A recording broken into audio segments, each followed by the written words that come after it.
Hello Mayhem Makers, I'm Mindy with Quilting Mayhem and welcome to week 3 of my August mystery. We're going to continue adding on to the block steps that we started last week. So the next portion that we're going to make is this little guy.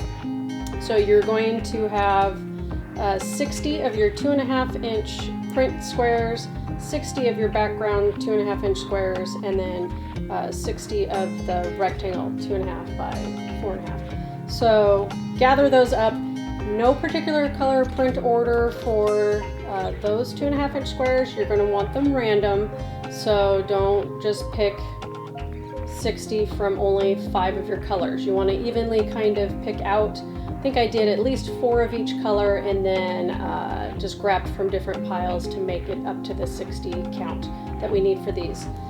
We're going to change our camera view so you kind of see how this is going to go, because you're going to make 30 going one direction and 30 going the other. So let's change our view and show you how it's going to look. Alright, so for this block, each one's fairly simple. It is really just your print square, background square, and background rectangle.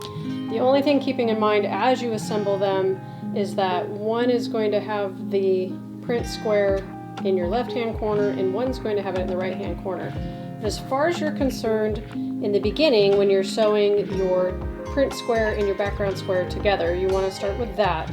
You can do all 60 of them together because it really doesn't matter whether it lands on the left side or the right side when you go to put them together. So you can go sit at your machine and knock all 60 of these units out. Just sew them together and press them.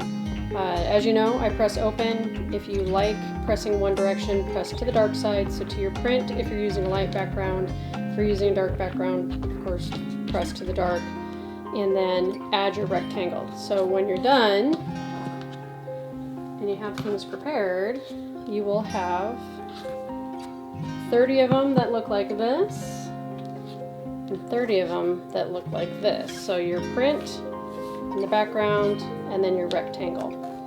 So simple enough. That's going to be step 1. Then we actually get to put this block together. So these get flipped, and then this is where you can take that fussy cut center square. So this one's not necessarily fussy cut. I just picked a different fabric than I did from the background. So this has the fuchsia background where this is just that creamy texture. And then remember these guys from last week. Bring your matching sets, keep them together, and they're going to get placed in here. Look at that! I love star blocks. If you know me, you know stars are one of my favorite blocks to make. So this is what we're working on. And what's even better with Quilt Magic is I have them done. So you don't even have to wait for me to sew today. Look at this. Okay, this guy just makes me so happy and cheery.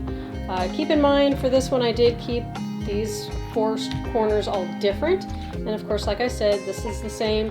If you chose to go crazy and make this scrappy for that star, it shouldn't matter in the end of the quilt. So don't freak out with that choice and think that maybe you made a mistake. Hang tight, it will all be fine. Otherwise, keep your colors together like I did. Mix these up. Try not to get too OCD, because in the end it might really stress you out if you try to overplan it. So this is how your block's going to look. 15 of these. So this is your homework for the week. Get to that sewing machine and happy stitching.